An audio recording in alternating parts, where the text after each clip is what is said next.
Welcome to The Beauty Shift, proudly sponsored by Karenique. For thicker, fuller hair at every age and every stage of a woman's life. I'm Michelle Phillips. I'm a celebrity stylist and beauty expert, a national TV personality, and self-confidence coach. And over the years, I've worked with some of the most recognized faces in the world, helping them look and feel their absolute best inside and out. That ultimate inner outer wow. Now that's true beauty, my friends. Hello, my beautiful friends, and welcome back to The Beauty Shift. I'm your host, Michelle Phillips, and today we're diving into a really interesting topic.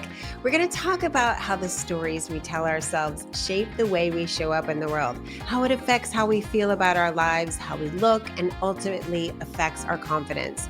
And my guest today is a woman whose work has helped generations of women rewrite what beauty really means. She's an acclaimed best-selling author, a sought-after speaker, and a master storyteller who brings women's struggles, strengths, and triumphs to life in powerful, relatable, and unforgettable ways. And she's very near and dear to my heart.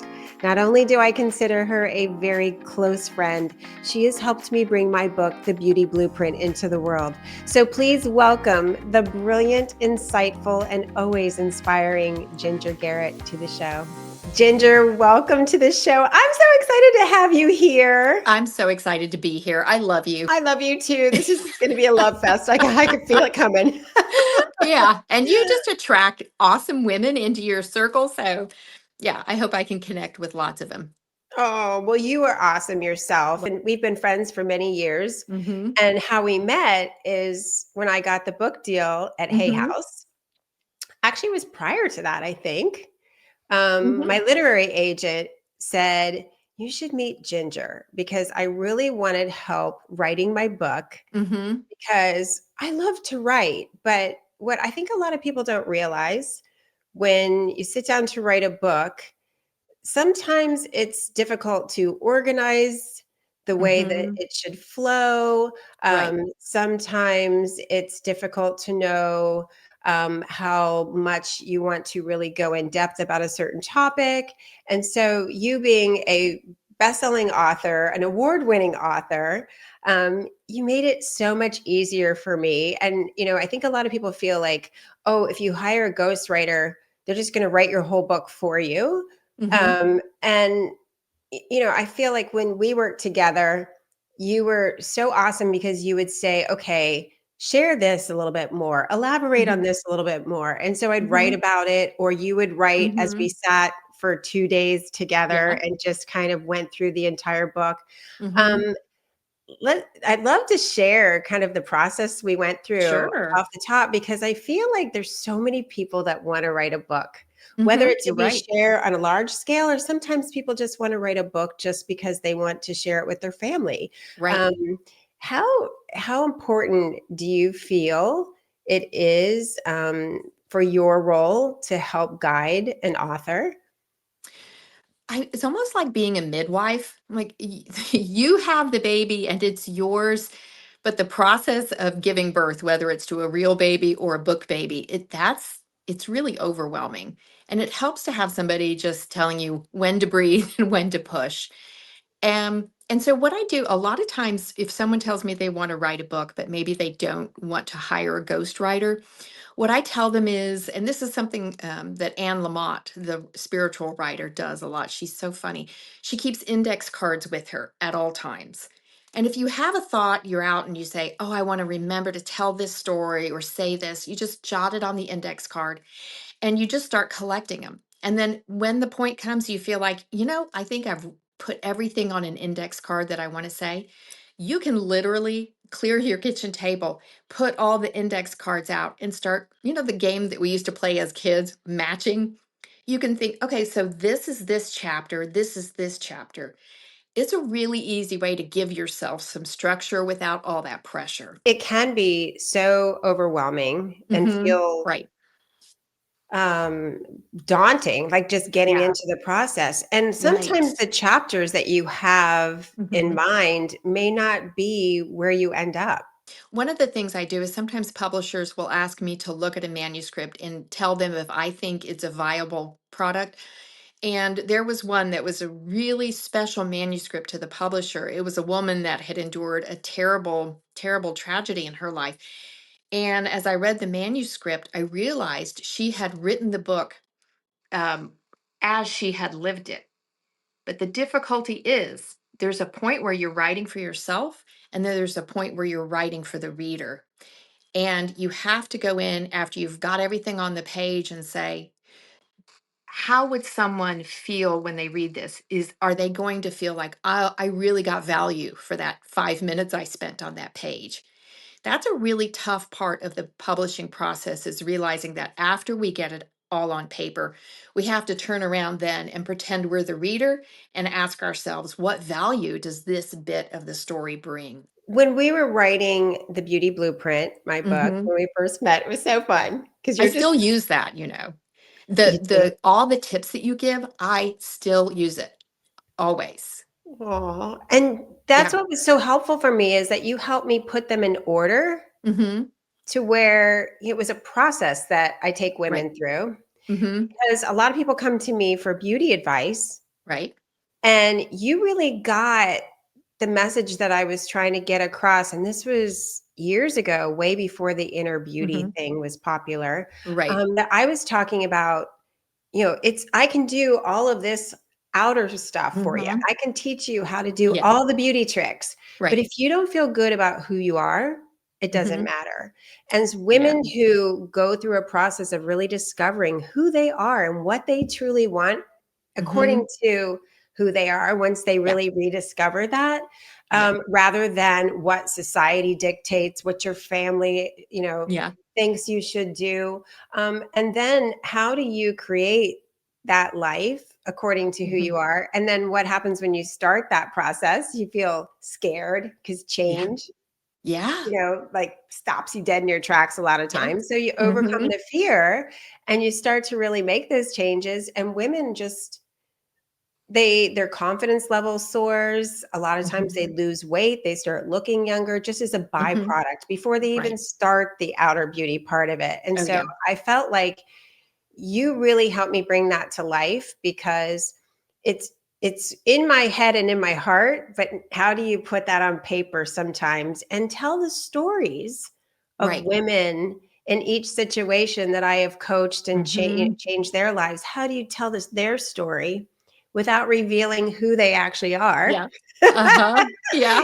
I mean, there's an art form to that. It's not easy, but you really, I felt like you were just the perfect person, because you exude that love and confidence inside. And I think we're all a work in progress, but you just have so much light and so much Well, heart in everything you do. I mean, it's incredible.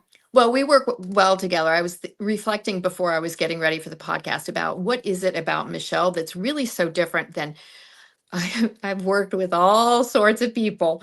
And the one thing that really stands out and makes you so different, and this is why I think anything you do will be a success, is you have a generosity of heart that I don't see a lot. And we know generous, we think generous people, they give you money. You give your heart. I mean, you're so loving, and you want the best for anyone that crosses your path. That's a really unusual trait, and that really comes through in all the things you do. Oh, thank you, Yeah. Ginger. Now you make Yeah. me cry. I think that you're the same way. We mirror each other. Yeah, We both maybe. have, yeah. I mean, both of us have worked with women, Hmm. um, who have overcome extreme difficulties. And you and Hmm. I together, I mean, we've both shared our personal stories. Each of us have had our own challenges, and Hmm. I feel as if, it's a calling Hmm. to help people. This is something bigger than us. I know you're the Right. same way. We don't feel if Yeah. this is not about me, there's someone above going, you're here to do this. So it's like every day I wake up and be like, okay, how can I serve? How can I help others? And Right. you're the same exact way. And when you and I met and you were talking about how you've worked with women, Hmm. um, who have been imprisoned and Yep. in countries that are very Yeah. impoverished, and the Oh, things yeah. that women have suffered. I mean, it's just there's just a focus on in our hearts on helping women. Oh, yeah. Yeah. I'll tell you, I was in a third world country, and there was a language barrier, and I was at a women's prison speaking. Well, how do you speak when there's no common language? And the group of women I was with, we came up with this idea. We put labels on pieces of paper and we stuck them with tape all over someone who stood on stage. And then we slowly peeled the labels off. And we were, literally just sort of acting out that this is what, peel that label off and this is who you can be. There was even the prison guards were crying. And I've done that same exercise with homeless women, with women who are in an adult industry. I am amazed that every single one of us has a label that we carry inside that's causing us pain. Such a Yeah. shame, fear. I mean, what are Yeah. some of the things that you used as labels? Oh, yeah. Are you asking like the Yeah, labels oh, yeah, it was shame, it was fear. The crazy part is when you ask women, what are the labels that you carry? The most beautiful, stunning women will have labels that will just shock your boots off. Like you think, how could you think that about yourself, right? right. But it goes to show you that the words that we speak over someone and to someone, you never know when those will have a lifelong impact. Oh, isn't that the truth? That Yeah. is so true. I think the words that we speak to ourselves Mm-hmm. are constantly beating us up no matter how much I do the Mm-hmm. work, because I really work hard on my internal dialogue. And I've learned a lot from Louise Hay. I learned a Mm-hmm. lot from working with you. Every thought think, every word you speak creates Mm-hmm. your reality. Yeah. And yet a lot of times some of the inner dialogue is not coming from ourselves. It's Mm-mm. coming from someone who said something to us when we were younger, or it could Mm-hmm. even be recently, Right. that we carry and we take on Mm-hmm. everybody and what they think, and then Yeah. it even forms in how we feel about ourselves. And that's why I was so excited to talk to you today, because it's really about the stories, right? The story that we talk about Yeah. internally, and Mm-hmm. also that we talk about openly externally, that the Right. words that come out of our mouth. Mm-hmm. um, how do you help women in that area? Even when we were working on the beauty blueprint, you had this exercise where we look at our clothes. And Marie Kondo wants us to ask, does this spark joy? But what you did, and this still sticks with me, is ask yourself more like, is this about an image I'm trying to project? Or is this really who I am? Is this my color? Not, is this the color that so and so likes, but is this my color? How do I feel in, oh my goodness, It's a game changer. Even when it trying is. on clothes, if you don't Hmm. absolutely feel fabulous, Right. don't buy it. And Yeah. that's not easy, because to feel fabulous in an outfit is not always the case. You got to go through a lot. I have one particular girlfriend that's my neighbor here who I absolutely adore. She has the coolest style, and she wears these really super cute dresses with funky shoes, and I just think, that is Chris. When I see her, she rocks who she is because she's got her own personal style. And many of us are not are too afraid to be that, to do that, or even know where to start. And so in the book, like, take people through the process, which you really helped me explain, of really, how do I figure out what my personal style is, and then rock who you are. And that it's fun, or find someone that will help you. I love, really going back to the storytelling aspect too, Hmm. because you're just so amazing at it. How do you see people's stories, or their, I don't even want to say that it's a story, for example, that you're particularly writing. I think Hmm. we're all creating our own story at all times. Hmm. Hmm.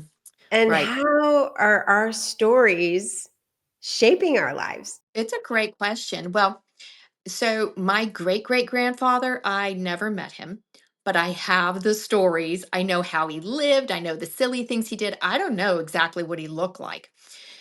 And it's really helpful to remember that someday all I'm going to be is a story. And I have generations ahead that I will never meet.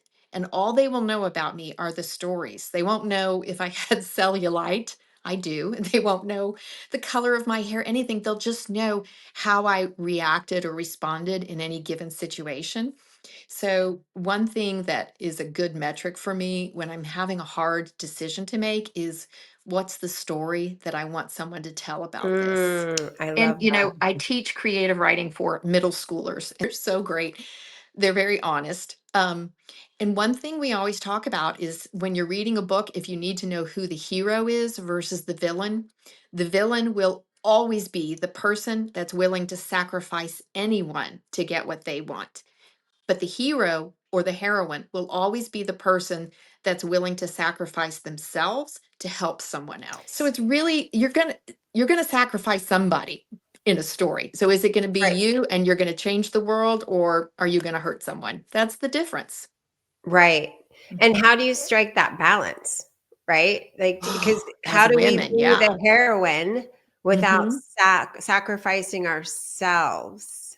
Do Well, you if you struggle think with that in writing I as well as? do. And I Mhm. think and I think when we've done focus groups with women, and publishers love to do focus groups, I really can see clearly that women have a very hard time seeing themselves as the heroine. Men, not so much. They can see themselves as the hero.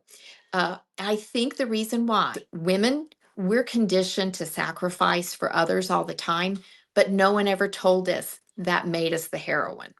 We are walking around changing lives in little bitty ways all the time.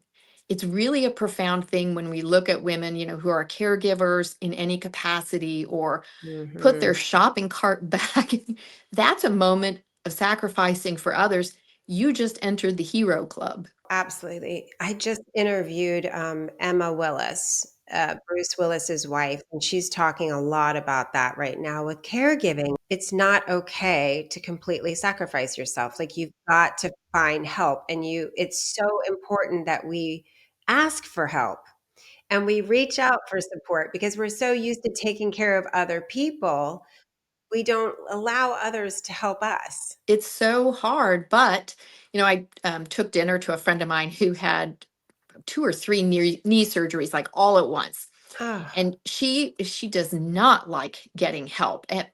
But it made me so happy to cook favorite foods. And I think, oh my goodness, please don't deprive me of this. People who love you want to take care of you. Oh, so you just have to ask and ask specifically, like I really need dinner on Wednesday. And people love to show up. exactly. It's so Yeah. hard to do, but it's so Yeah. important. As you said, you're giving others a gift by allowing Hmm. them to help you because we all want to help those Right. in need. And a lot of times I feel as women, we get really upset when people don't help us, but we're not asking for it, right? Like, people are supposed to read our minds, like your husband. Yeah. Like, "What's wrong with you?" Nothing." And then you're thinking, "Well, you could help me, but are you saying it?" You know? Do we really speak that? I'm so guilty as charged sometimes, but there's a charity that I work with, just volunteer, and all they do. I think this is amazing. Their name is Promise 686, and one of their main things is when a family decides to foster a child, they put a team of volunteers around that family that bring them meals, that run errands, that shop for the kids' clothes. They have found that when families have that support, they will go on to foster. If a family doesn't have support, most of them stop after a year. Interesting. Wow. So, the idea of getting support for all the things that we think, oh, I could never ask someone to do that, it makes a huge difference. Huge difference. Yeah. Oprah Winfrey always says it takes a village. Yeah, that she would never, ever be where she is without an entire team of people. And right, it's true. I feel like right. even with raising children, if I didn't have the support around me that I had, I probably Oh, for wouldn't have been sure. as good of a mom. Oh, It's mm-mm. No. it's really Yeah. important. And we're in the age of the internet, thank goodness. So, I mean, you can have anybody in the world speaking to you. I mean, there are podcasts and there's YouTube. I felt like I had so many lies that I believed growing up about being a woman and about myself that for years I just needed that constant stream of truth. Someone speaking into my life. And obviously, they don't know me, but they're speaking into my life about here's what's true and here's where you aim in life. And oh my goodness, that is an incredible blessing. I just want to take a quick moment to thank our amazing sponsor, Keranique, the go-to brand for women's hair growth solutions. If you're looking for healthier, thicker, more beautiful hair, no matter what hair concerns you have, Keranique has got you covered. Their products are clinically proven and dermatologist recommended, offering a complete hair care system, including treatments, shampoos, conditioners, and supplements to help you achieve stronger, fuller looking hair from the inside out. So whether you're starting your hair regrowth journey or maintaining gorgeous, healthy locks, Keranique has a solution for you. And as a Beauty Shift listener, you get 25% off site-wide. All you have to do is head over to store.keranique.com and use the code BeautyShift25 at checkout. Thanks again, Keranique, for supporting the Beauty Shift and helping women everywhere feel confident and beautiful. So now let's get back to the show. When you're creating Mhm. stories and content, um, how is it now that people are consuming in terms of, let's specifically women? Mhm. What do you really feel is resonating with women today? And what are they looking for in terms of books and writing? And I Mhm. know a lot more book reading is not as common now. Mhm. How has that all changed? So many women are looking to get fed, emotionally and spiritually when they're entertained. And I think in the past, maybe it was more entertainment driven, but these days I see women are really hungry to be fed on multiple levels, not just distracted from our lives. We want to show up better. You see shows, I'm just thinking in terms of television shows as you were sharing stories, because, books become shows. I don't know in this case Hmm. if it did, but like Virgin River. Yeah. I mean, everybody's, even men like it, but it's Yeah. it's a feel good Hmm. story. It's inspirational. You can see yourself Yeah. in the characters. You can Yeah. see yourself Yeah. in different scenarios, but it also there's takeaways Hmm. And that make you feel good. sometimes when I'm talking to the middle schoolers, we talk about there's a kind of a classic structure to a lot of different books and movies. And one of the moments that you almost always see in any kind of story arc is what we call the all is lost. And it's the moment when, oh, it's all fallen apart. There's no hope. There's no way forward. And that to me has really helped me live my life because, sometimes I've had my all is lost moment, but knowing that there's a rhythm to a story has helped me hang on just a little bit longer.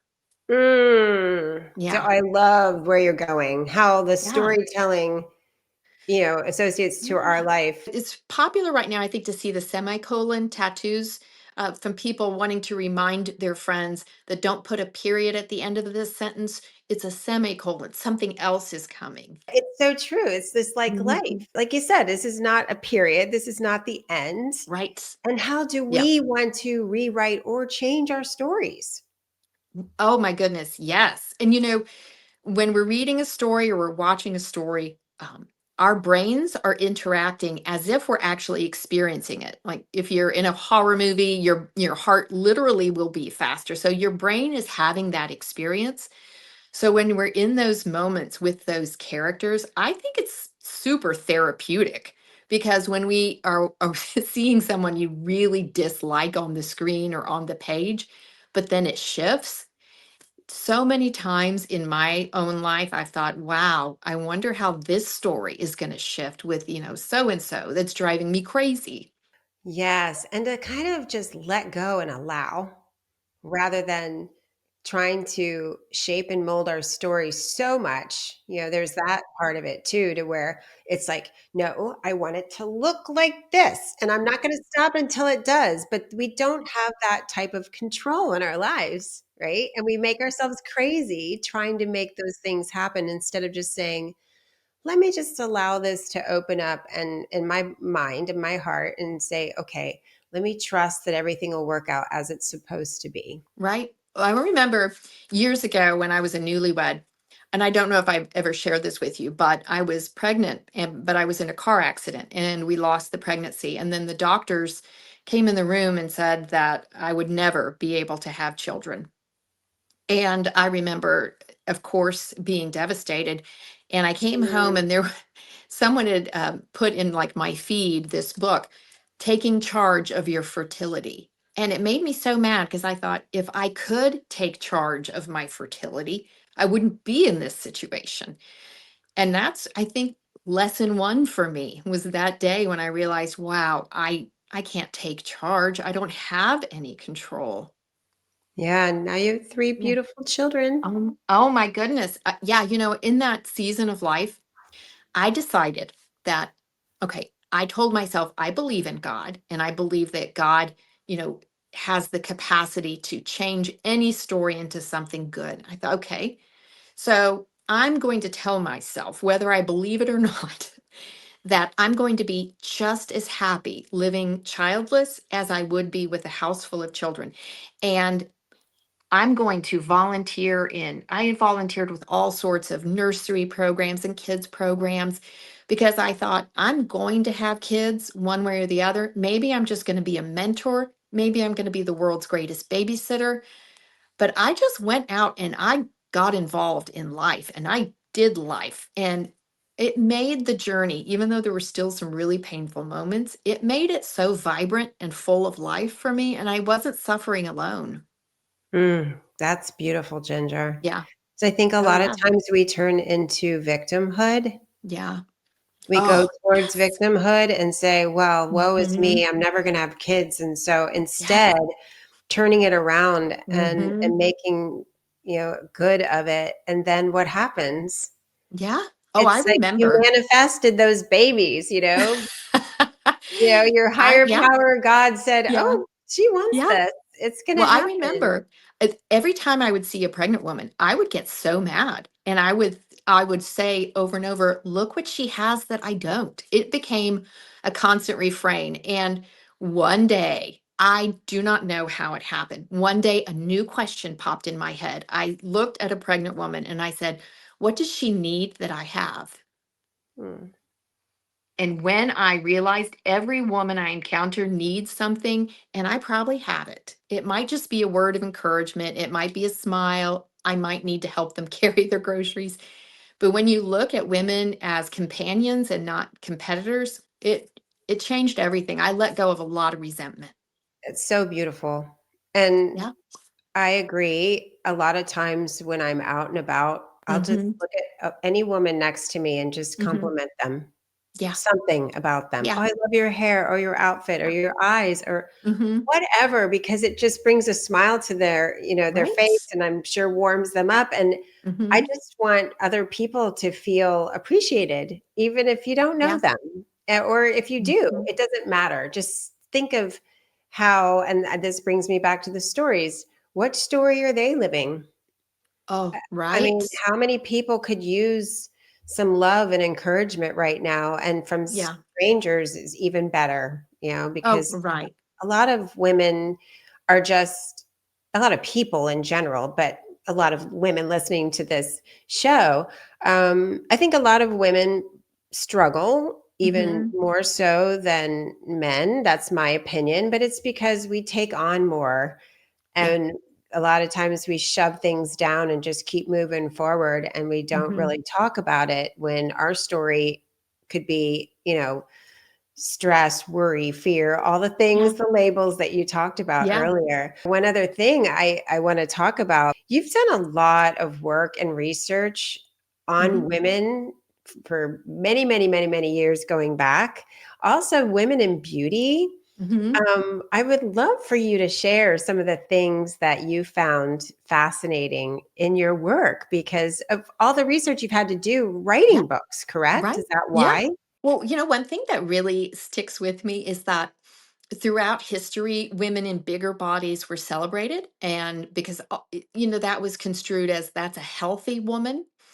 Women who were in smaller bodies, that wasn't as good, particularly when we were like more of a farm nation. Like you can't carry bushels of corn, when you're super tiny. So it's interesting that women wanted to be bigger.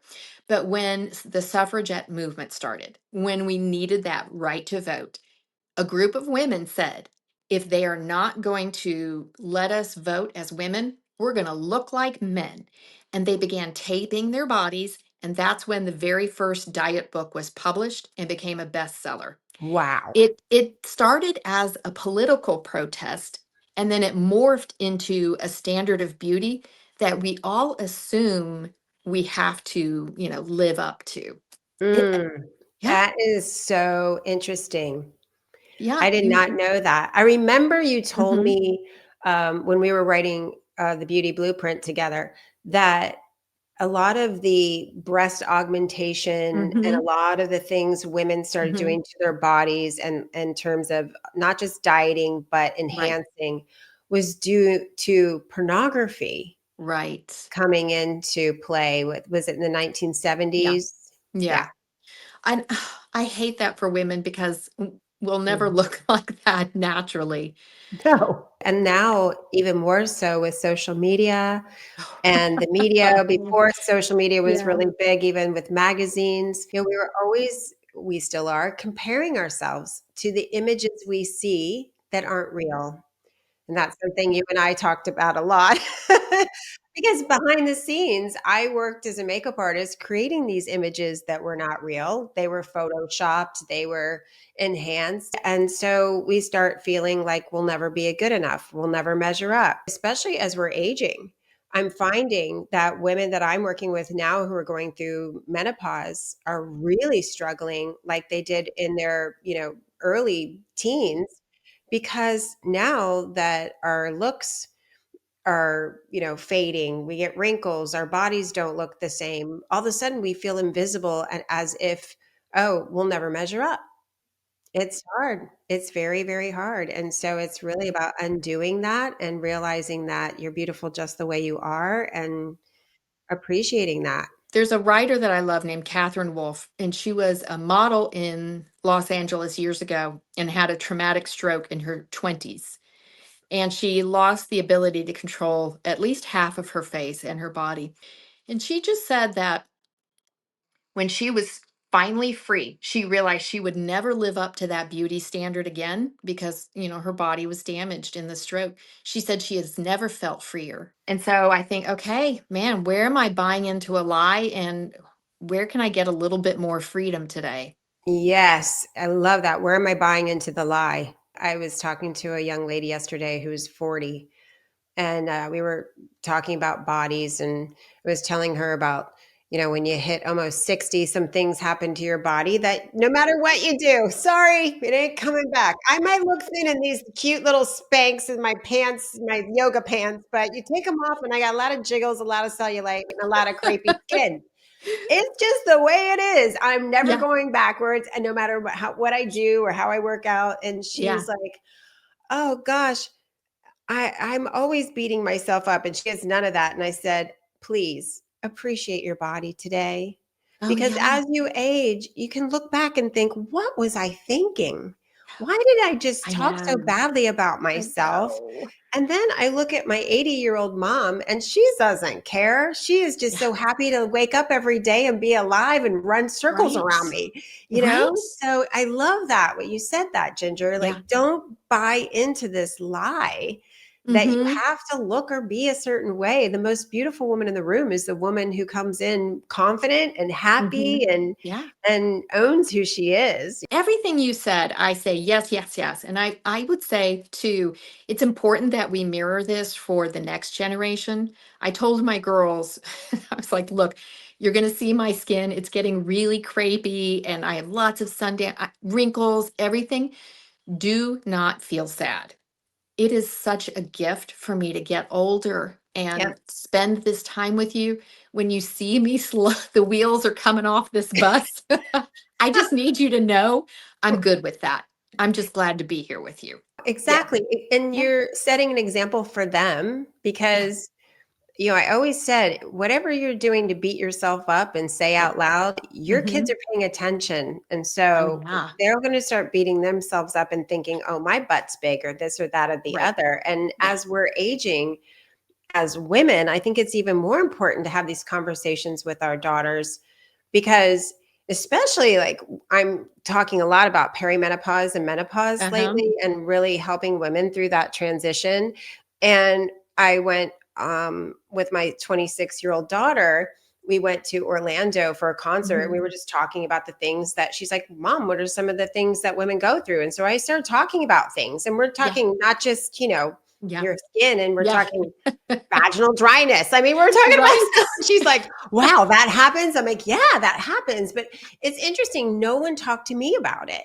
And Yeah. so I'm thinking, why not have these conversations with our girls? Right. Why, or even, maybe not to that extent with your boys, but I mean, it's really important that we talk about what we're going through as we're aging. So that Yeah. way they don't feel so self conscious and they feel empowered as they're going through life and realizing, eh, I don't Yeah. need to be so worried about it. I mean, both Hmm. my girls, they have more self-confidence than I could have ever even thought of having um, at their ages. I mean, I think it took me until I was in my 40s to have their level of self-confidence, but it's Hmm. because I did a lot of work on myself and I just pour it on them.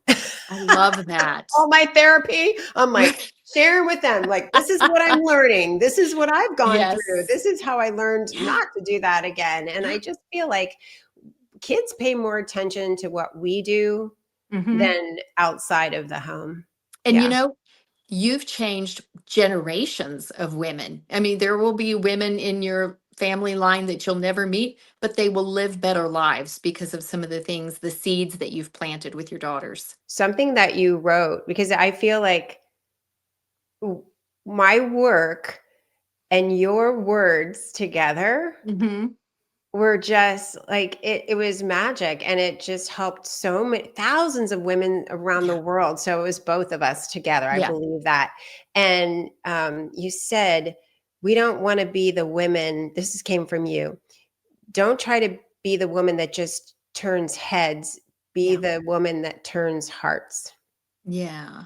It's so true. Like if Hmm. we could all just be more okay with who we are Yeah. and give ourselves Yeah. more grace and learn how to love ourselves more. Like Louise Hay taught me so much. It's just like she said that was the most profound thing that changed her life was really learning how to love yourself.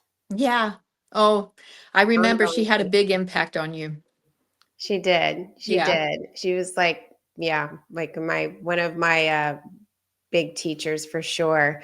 Yeah. As well as you. I'm just so grateful for you. And I would love to share, if there's a way that people can follow you and your work. And are there any projects you're working on you want to talk about? I do a lot these days with Guidepost magazine and their publishing division. If you don't have a subscription to Guidepost, it's like getting a monthly dose of serotonin in your mailbox. And I don't think it comes out every month on the nose, but oh my goodness, the stories in there are so uplifting, and they believe that anything is possible with faith, hope, and prayer. I think I'm getting their motto right. It's one of those magazines, as soon as it comes in, I just read it cover to cover.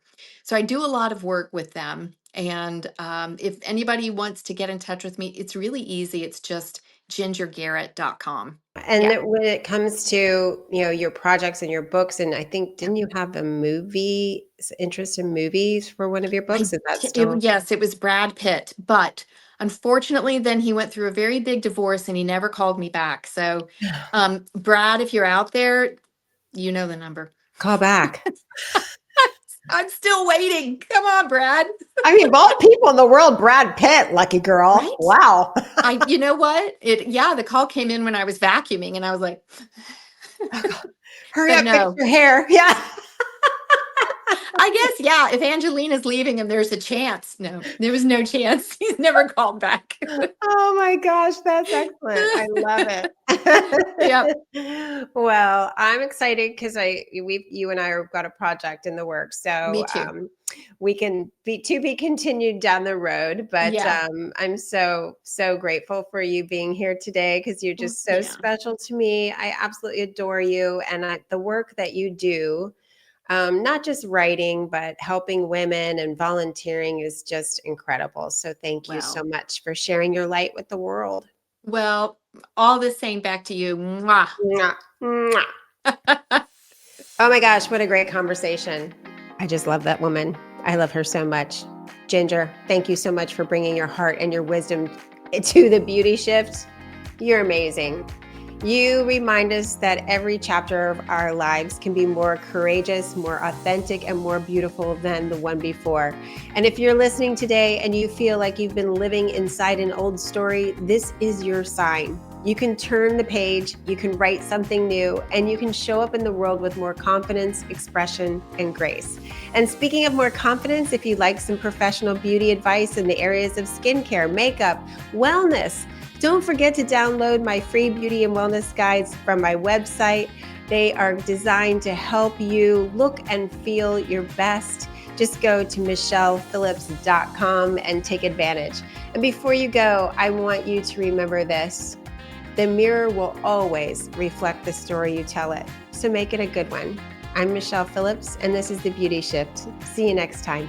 I want to take a moment to thank our sponsor, Keranique, America's #1 hair regrowth system created by women for women. I hope you enjoyed the show, and if you did, please feel free to share with your friends, and don't forget to subscribe so you don't miss an episode.